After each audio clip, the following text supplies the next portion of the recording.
Assalamualaikum warahmatullahi wabarakatuh. Perkenalkan, nama saya Zaki Safwan Maulana dengan NIM G00241447 dari kelompok A7. Di sini saya akan melakukan laporan anatomi. Baik, di sini terdapat kasus seorang pria berusia 65 tahun bernama Tuan A dibawa ke instalasi gawat darurat oleh keluarganya karena mengalami kelemahan mendadak pada lengan dan tungkai kanan sejak 2 jam yang lalu. Selain itu, keluarga pasien melaporkan bahwa pasien berbicara terbata-bata, sulit menyusun kata-kata, dan tampak bingung ketika diajak berbicara. Tidak ada riwayat trauma kepala sebelumnya. Pada pemeriksaan fisik didapatkan hemipares, hemi- hemiparesia sisi kanan, terutama lengan lebih hemisfer sisi kanan, terutama lengan lebih berat dibandingkan tungkai. Refleks sisi kanan meningkat dan terdapat Babinski sign positif di sisi kanan. Hilangnya sensasi nyeri dan suhu dan pada sisi kanan tubuh termasuk pajak kanan. Saat diminta menjulurkan lidah, lidah pasien menyimpang ke arah kiri. Pasien tampak kesulitan berbicara secara motorik, afasia non-fluent, tetapi memahami sisi sana. Riwayat medis menunjukkan bahwa pasien merupakan perokok aktif, memiliki hipertensi dan diabetes mellitus yang tidak terkontrol. Pemeriksaan CT scan kepala menunjukkan infark iskemik pada lobus frontalis dan parietalis kiri, terutama di area korteks motorik dan sensorik primer. Terdapat pula iskemia parsial pada pons kiri. Baik, pertanyaan pertama, jelaskan struktur pembentuk sirkulus Wilisi. Mulai dari bagian anterior hingga posterior, sebutkan juga fungsinya dalam menjaga perfusi cerebral saat terjadi sumbatan salah satu arteri besar. Nah, di sini kan terdiri dari beberapa beberapa arteri di sini. Jadi di sini eh, nah, dimulai dari arteri basilaris. Ini merupakan arteri basilaris yang berada di eh, sulcus basilaris pontis yang berjalan di sulcus basilaris pontis. Ini berasal dari arteri vertebrae yang berasal dari eh, arteri subclavia. Lalu lanjut di sini terdapat arteri labirintin juga eh,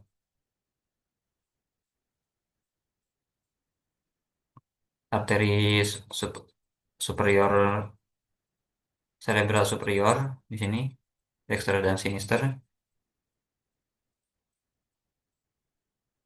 cerebral cerebral arteri cerebral dexter sinister juga di sini terdapat eh, percabangan menjadi arteri posterior cerebral.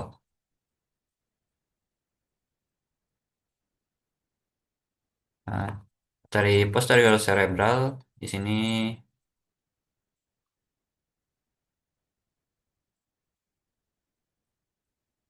nah, bagian sini merupakan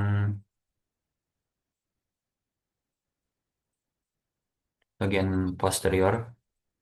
Jadi ini akan divaskularisasi oleh arteri posterior cerebral. Lalu lanjutnya ada poster, posterior communicating dexter dan sinister. Nah, di sini ada eh, ini berasal dari arteri karotis internal. Ini menuju ke arteri cerebral media, dexter et sinister. Jadi yang ini berasal dari arteri karotis interna menuju ke sini dan lanjut ke media cerebral dan tempat lainnya juga karena komunikasi. Lalu lanjut di sini terdapat arteri anterior cerebral menuju ke sini dexter et sinister juga dihubungkan oleh eh, arteri komunika, communicating anterior. Nah, ini bagian anterior. communicating anterior, ini posterior. Nah, jadi tadi pertanyaannya kan fungsinya kan, fungsinya dalam menjaga perfusi.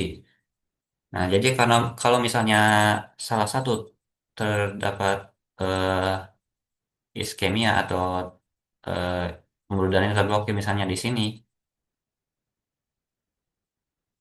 atau misal- misalnya di sini, misalnya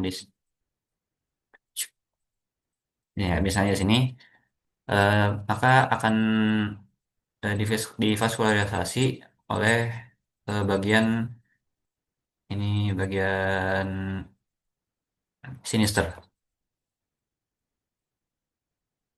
Jadi bagian sinister akan masuk ke sini, arteri communicating anterior, sehingga dapat memvaskularisasi bagian kotak kanan ini. Dan juga sebaliknya juga misalnya terblokir di sini, bukan terblokir,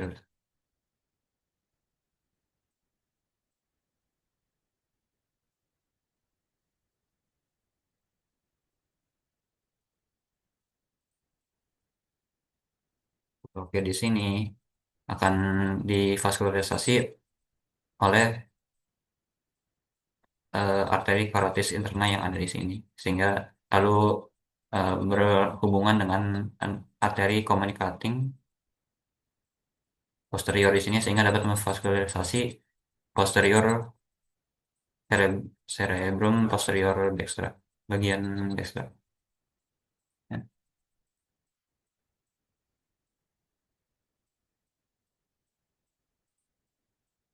Selanjutnya, sebutkan dan jelaskan perbedaan antara traktus corticospinalis dan traktus spinothalamikus, meliputi fungsi utama, B, titik awal dan akhir, C, lokasi penyerangan, D, Crustaceo, dan D, letak relatif di medula spinalis. Nah, fungsi utama dari traktus corticospinalis pertama itu adalah eh, sebagai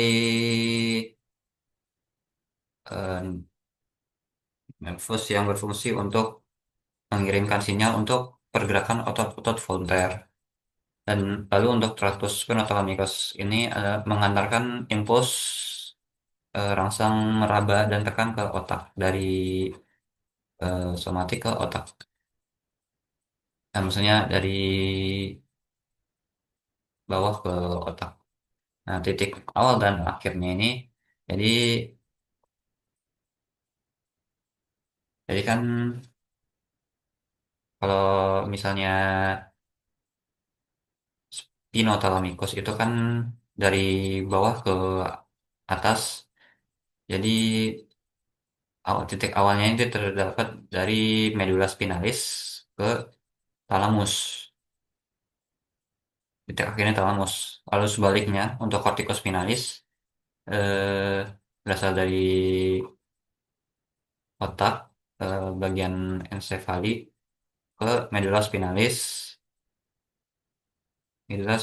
ya, medula spinalis, dan menghantarkan mengantarkan impuls untuk menghantarkan impuls sehingga dapat mengirim sinyal untuk menggerakkan otot. Nah, lalu selanjutnya lokasi penyerangan, ya kan ini terdapat persilangan dekusasio piramidalis.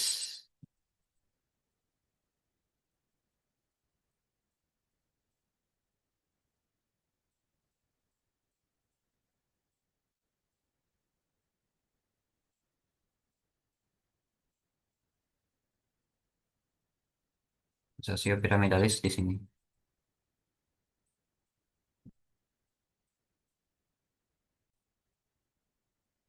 Jadi untuk traktus corticospinalis ini akan turun dari otak ke mediospinalis dan tapi akan terjadi penyerangan di dekusasio piramidalis.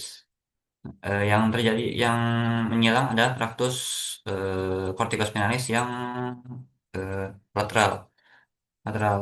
Sedangkan untuk tractus corticospinalis anterior ini akan menyilang di komissura anterior medula spinalis setinggi segmen yang bersangkutan. Jadi kalau misalnya eh, turun lalu untuk ke misalnya tangan maka akan turun maka akan bersilang di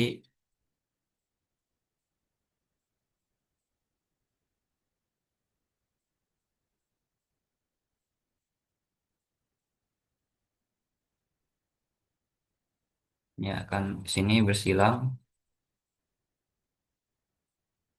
misalnya eh, tangan kanan ingin digerakkan maka impulsnya akan turun melalui eh, traktus corticospinalis yang eh, traktus traktus corticospinalis anterior yang kiri lalu akan sampai ke komisura yang akan keluar dan nefusnya mencapai tangan kanan akan menyilang dan lanjut lagi ke tangan kanan tersebut.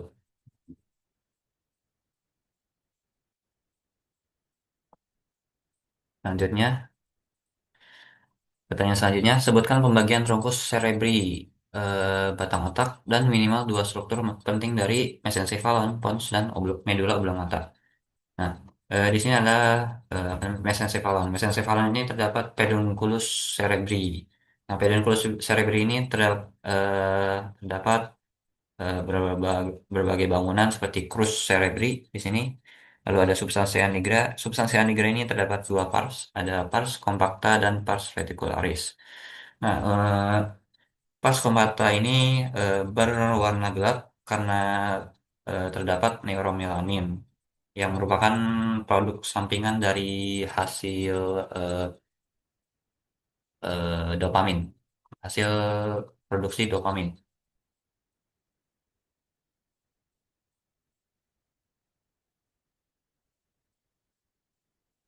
Lalu di sini ada tag, namanya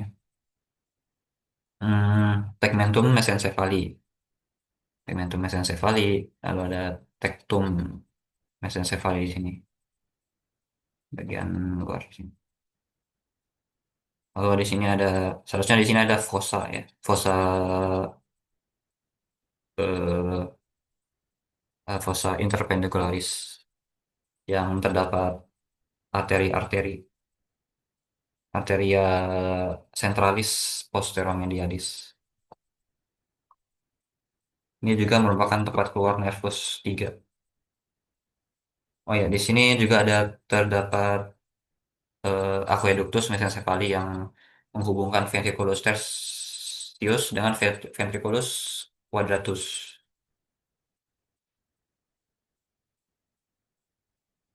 Lalu selanjutnya bangunan eh, tempat-tempat nukleus. Di sini kan ada seperti colliculus, colliculus superior dan inferior ini ya. Nah, di sini sebenarnya tertutup ya. Sebenarnya ada bangunan lagi di sini tertutup namanya geniculatum lateral sama genukleatum medial. Nah ini ininya branch branchnya apa cabangnya ini disebut brachium colliculi superior dan brachium colliculi inferior.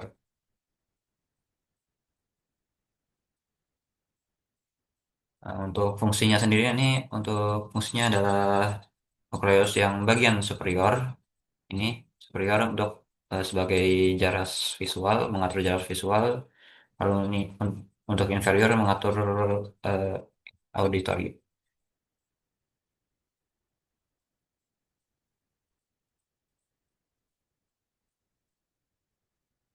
Terus satunya ini bagian pons. Nah, di sini ada pons pars basilaris, ya pars basilaris pontis, ya, atau juga disebutnya bagian depan ventralnya. Nah, di sini ada bagian eh, tegmentalisnya atau belakang dorsal. Nah, untuk bagian ventralnya ini terdapat berbagai tempat keluar nervus sih di sini. Ini kan sendiri ponsnya sendiri. Lalu ada tempat keluar nervusnya di sini ada tu, nervus 8, nervus 7, lalu nervus 6 ya. Nervus 6, sini ada nervus 5, nervus 5, nervus 5. Di sini juga terdapat nervus nervus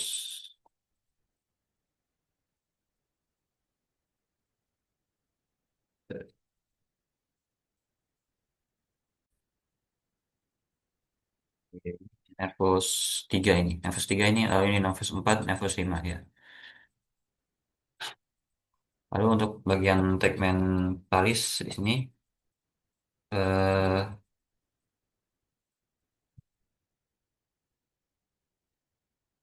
oh ya, ini juga yang tadi saya sebutkan, eh, sulcus basilaris pontis yang merupakan tempat lewat arteri basilaris. Nah, selanjutnya ada bagian dorsalnya atau pars tegmentalis. Di sini terdapat bigeminum, pars tegmentalis pontis. Lalu di bawahnya ini adalah fascias dorsalis medulla oblongata. Nah,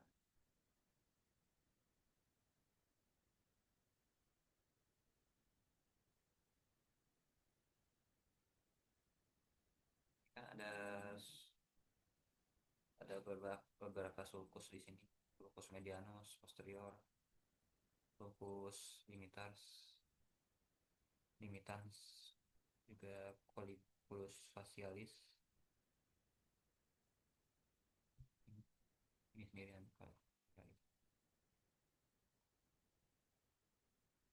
Saatnya ini adalah medulla oblongata.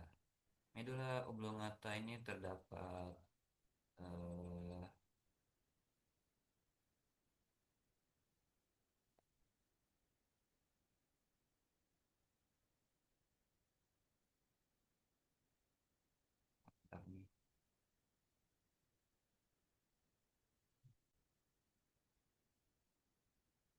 bagian medulla oblongata.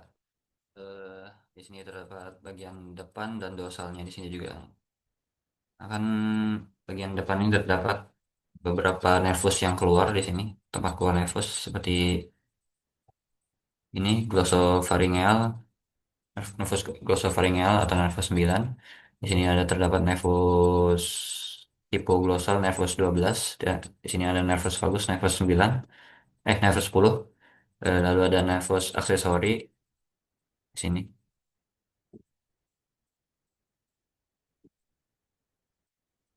Nervus 11. Nah, berarti di sini juga terdapat nukleusnya sendiri, yaitu nukleus ya nukleus 10, 11, 12 yang tadi saya sebutkan tadi. eh ya 10, 11, 12. Di sini juga terdapat nervus 9.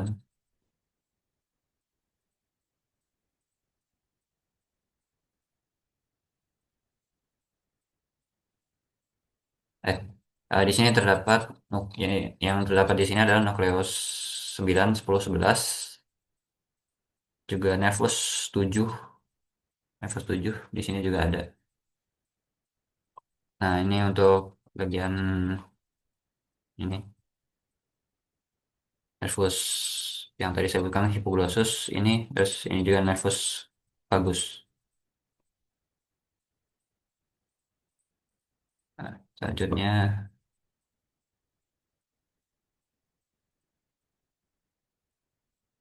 jelaskan asal-usul nukleus dan fungsi dari tiga nervus cranialis motorik murni, misal nervus 3, nervus 4, dan nervus 6, serta akibat aktivasi pada antar motor neuron dan lower motor neuronnya. Jadi di sini eh sini terdapat beberapa nervus 3, nervus 4, dan nervus 6.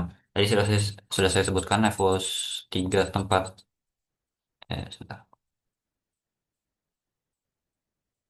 Ya, nervus 3 ini tempat keluar berada dari ini.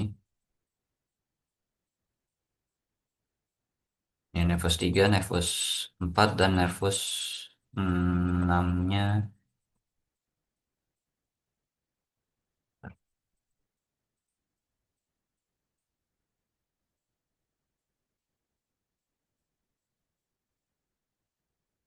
Oh iya, nervus 6 ini.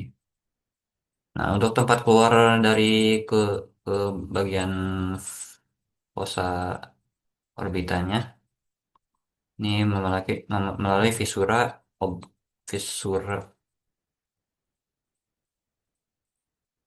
fisura orbitalis superior.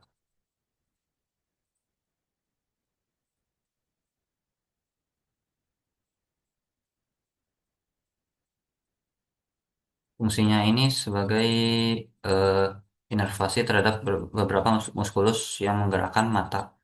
Nah, misalnya ini nervus 3. Nervus 3 ini nervus oculomotoris menginervasi musculus levator papillonae superioris, musculus rectus superior, medial, dan inferior. Juga musculus obliquus inferior. Eh, Lalu untuk nervus 4 menginervasi musculus obliquus superior. Lalu untuk nervus 6, nervus abducens itu menginervasi musculus rectus lateralis. Nah, misalkan adanya lesi pada upper motor neuron dan lower motor neuronnya. Misalnya ada lesi pada upper motor neuron yang nervus ketiga sini. Kan tadi menginervasi levator papillae superioris. Jadi kalau misalnya terdapat lesi upper motor neuron, akan terjadi sedikit ptosis atau lesi terhadap kelopak mata bagian atas, sehingga kelopak mata yang agak turun. Untuk lesi lower motor neuronnya juga sama, tapi eh, lebih berat. Jadi ya hampir tidak bisa digerakkan, eh, apa namanya, kelopak matanya, kelopak mata atasnya. Jadi turun. Lalu selanjutnya untuk nervus 4, nervus tropialis ini kan obliquus superior. Nah, musculus obliquus superior ini tujuannya untuk menggerakkan mata ke arah bawah kontralateral. Jadi kalau misalnya terjadi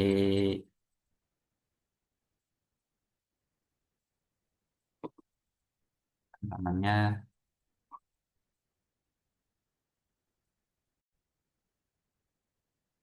jadi kesulitan menggerakkan ke arah bawah. Lalu untuk lesi lower motor neuronnya, jadi saya, karena lesi, jadi bola matanya agak agak eh, ke atas gitu. Jadi jadi agak mengarah, meng- melihat ke atas. Jadi sulit untuk eh, melihat ke bawah. Juga bisa terjadi diplopia. Lalu untuk nervus, misalnya nervus 6 Duchenne kan itu lateral, rectus lateralis. Jadi akan kesulitan untuk eh, melihat kiri atau kanan karena lesi. Bisa terjadi misalnya lesi upper motor neuronnya ada gaze palsy, jadi salah satu mata tidak bisa bergerak kanan kiri.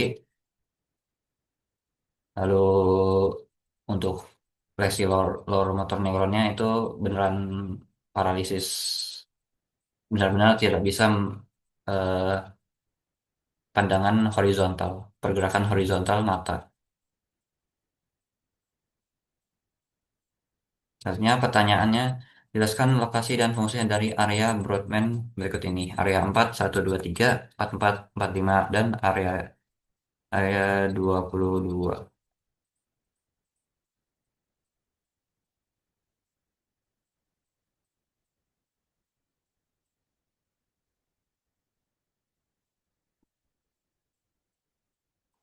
Sini kan eh, area Broadband ini terbagi di beberapa bagian dan di beberapa girus. Jadi di sini terdapat girus tadi. Tadi empat, eh, area 4 ini kan berfungsi sebagai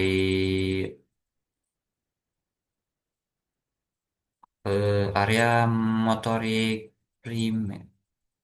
Ya, motorik primer. Ya, area area motorik primer yang terdapat di gyrus presentalis. Presentalis ini berarti di sini. Ini kan pres, eh, ini presentalis, ini postcentralis.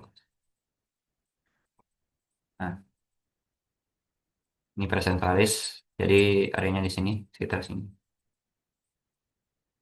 Eh, Iya benar, presentalis. Presentalis.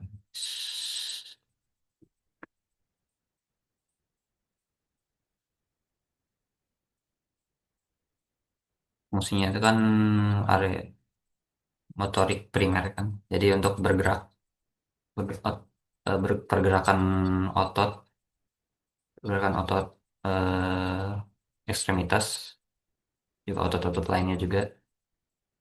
Eh, ya, otot-otot ekstremitas dan lain. Lalu area satu 2 3, area satu 2 3 ini area sensorik primer. Jadi menerima impuls eh, impuls sensorik rangsangan raba, tekanan raba dan dan juga suhu. Ini berada di pos sentralis. Jadi ini pos sentralis ini. Nah, selanjutnya ini area 44 dan 45. Area 44 dan 45 ini untuk berfungsi untuk sebagai pusat pusat pengaturan untuk berbicara. Nah, area 44 sama 45 ini terdapat di sekitar,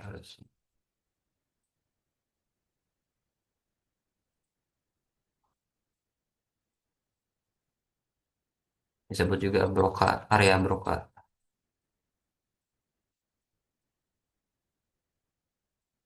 gyrus frontalis inferior, sekitar sini.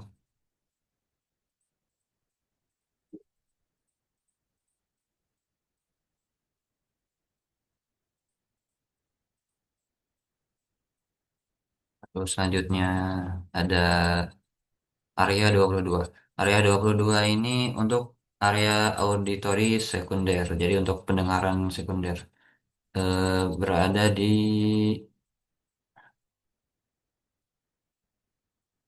sekitar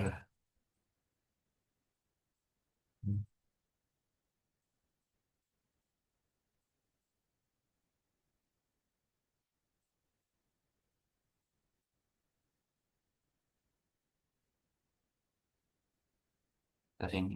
Di sini juga ada terdapat area auditory primer. Jadi primer dan sekunder di sini sama-sama.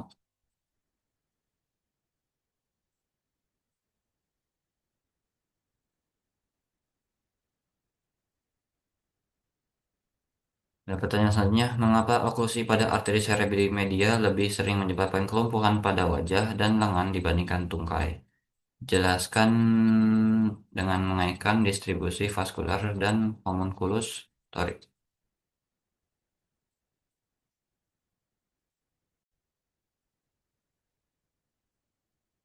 Jadi untuk pengaturan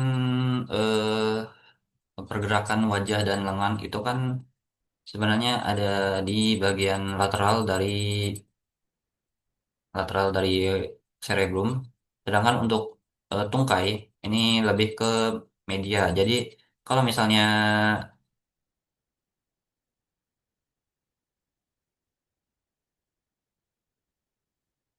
saya ya media dari cerebrumnya, media dari cerebrumnya. Nah, jadi karena kalau misalnya oklusi pada arteri cerebri media ini akan menvaskularisasi bagian eh, lateral dari cerebrum yang mengatur eh, mengatur pergerakan wajah dan lengan sehingga kalau terjadi oklusi maka akan kelumpuhan pada wajah dan lengan. Sedangkan tungkai ini masih ada bagian lain seperti arteri arteri cerebral cerebrum cerebral anterior. Iya, arteri cerebral anterior. Selanjutnya, pertanyaan selanjutnya, jelaskan mekanisme kompensasi vaskular yang terjadi jika terdapat oklusi pada arteri karotis interna kiri dengan mengaitkan struktur sirkulus Willis yang terlibat. Jadi kiri itu ini, karotis interna kiri. Jadi karotis interna kiri, karotis interna kiri kan berarti ke sini. Jadi karotis ke sini. Ya ke sinilah. Maaf. Eh, ya ke sinilah. Jadi kalau misalnya ini oklusi gitu kan. Jadi kan ini seharusnya nggak bisa kan. Tapi karena ada eh, arteri communicating, arteri communicating posterior yang ada di sini, jadi kita akan bisa mengalirkan darah dari eh, arteri basilaris pontis ke cerebri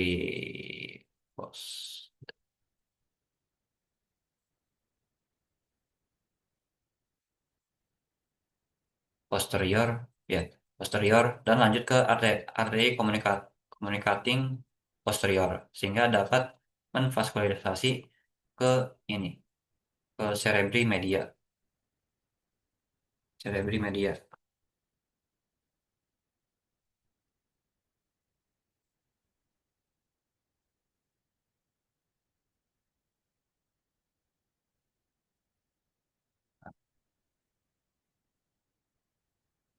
Baik, sudah sekian dari saya, kurang lebihnya mohon maaf. Wassalamualaikum warahmatullahi wabarakatuh.